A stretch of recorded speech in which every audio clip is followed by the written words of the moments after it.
MS-13 gang member attends Maryland high school as murder suspect, school not told.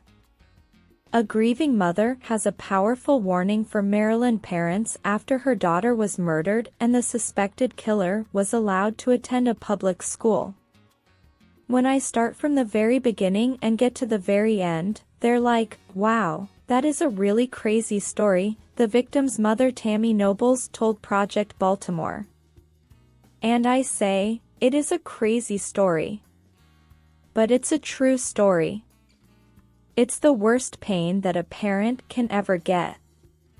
Noble's daughter Kayla Hamilton was killed on July 27, 2022. For more than 2 years her death made headlines. Hamilton was killed by a 16-year-old MS-13 gang member from El Salvador who was in United States of America illegally. She was just found with a cord wrapped around her neck and her mouth. Then just left her on the floor, like trash, Nobles explained. On the day Kayla died, Aberdeen police quickly identified Walter Martinez as a primary suspect. According to charging documents, Martinez was detained by police and questioned. Detectives had surveillance video and an audio recording that placed Martinez at the scene of the crime. Martinez was read his Miranda rights. They knew he was guilty.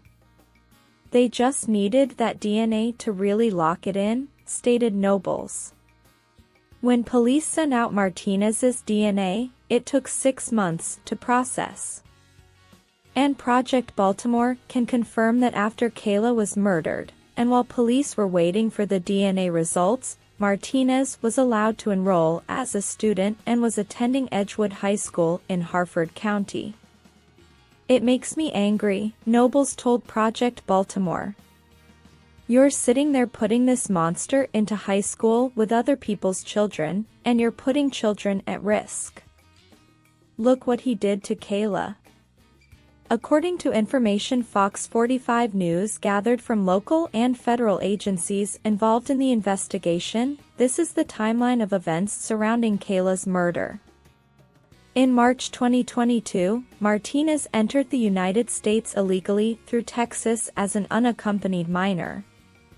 He was apprehended by Border Patrol and sent to live with a sponsor in Maryland. By July 2022, Martinez moved to a mobile home in Aberdeen where he later killed Kayla. By the fall of 2022, as police waited for the DNA results, Martinez had been placed in foster care with Child and Protective Services. He then enrolled at Edgewood High School. In January 2023, the DNA results came back, and Martinez was arrested. In August 2024, he pleaded guilty to murder and was sentenced to 70 years in jail. Why did you put him in a public school? I want to know why, said Nobles. Somebody needs to be held accountable. Under Maryland law, since Martinez had not yet been charged with murder, he could attend Edgewood High School and authorities, including CPS, were not required to tell the school about his past. But Nobles believes someone should have. Harford County Public Schools told Fox 45 in a statement, when Martinez was enrolled in October 2022, there was no information in our possession that would suggest he was a danger to other students and staff. HCPS is not afforded unfettered access to information held by law enforcement, which may suggest that a potential student is dangerous, gang-affiliated, or suspected of heinous and disturbing crimes. We need to change the laws, said Nobles. If you're a suspect, the main suspect of a felony, you should not be able to attend school with other children. They have virtual school and computers. Think about this for a minute. After Kayla was murdered, Martinez was quickly identified as a primary suspect according to charging documents.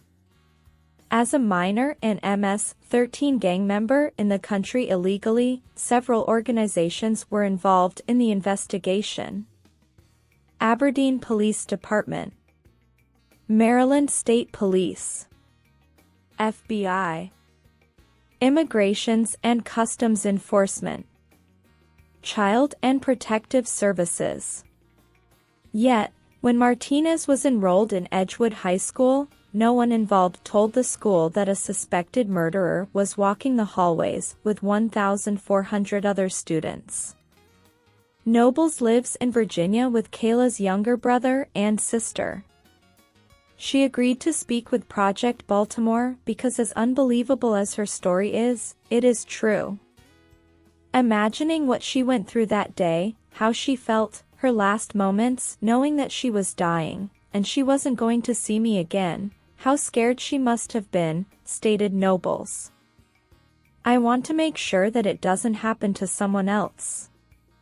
People need to know what actually happened and what is going on.